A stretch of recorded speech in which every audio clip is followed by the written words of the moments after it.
Corona का Omicron variant लगातार शिकंजा कसता जा रहा है। एक के बाद एक राज्य चपेट में आ रहे हैं। इसको देखते हुए देश में एहतियात बरती जा रही है। दिल्ली से लेकर मुंबई एयरपोर्ट पर चाक चौबंद इंतजाम हैं। विदेश से आने वाले हर शख्स की जांच हो रही है। इस वक्त हम लोग मौजूद हैं इंदिरा गांधी इंटरनेशनल एयरपोर्ट पर, जहां पर दुनिया भर से यात्री आते हैं।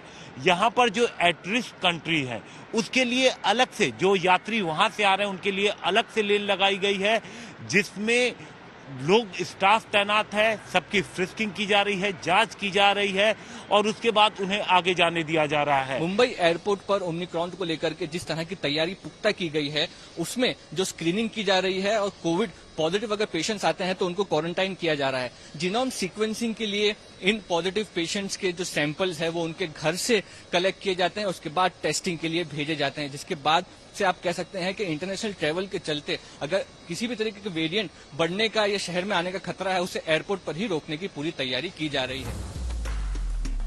ये एहतियात जरूरी भी है। विदेशों से आने वाले लोगों से ओमिक्रॉन आ रहा है। इसको दिल्ली के उदाहरण से समझिए। दिल्ली में ओमिक्रॉन के 22 मामले विदेशों से आने वालों में मिले हैं। इनमें भी दुबई कनेक्शन ज्यादा मिला। यहाँ से आए 10 लोगों को ओमिक्रॉन था। 4 ब्रिटेन से आए थे, जहाँ ओमिक्रॉन फैला है। 2 साउथ अफ्रीका से थे। खतरा बढ़ता देख राज्यों के सख्त फैसलों का दौर भी शुरू हो चुका है। कर्नाटक ने फैसला किया है कि 30 दिसंबर से 2 जनवरी तक हर पार्टी पर बैन रहेगी। नए साल के सार्वजनिक जश्न पर रोक है। क्लब और रेस्टोरेंट भी 50% क्षमता से खुलेंगे। दिल्ली ने कोविड प्रतिबंधों को 31 दिसंबर तक बढ़ा दिया है। सामूहिक जश्न कार्यक्रम पर भी रोक है। मुंबई में सलाह दी गई है कि लोग जश्न से बचें, भीड़ वाली जगहों पर न जाएं। तमिलनाडु में बीच पर जाने पर 31 दिसंबर और 1 जनवरी को पाबंदी है।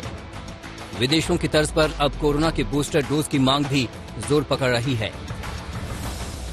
रिकमेंडेशंस या गाइडलाइंस नहीं कही जा सकती, लेकिन साइंटिफिक कम्युनिटी अब ज्यादा से ज्यादा ये बिलीव कर रही है कि 3rd डोज लगनी चाहिए और 3rd डोज से प्रोटेक्शन बेटर होगी।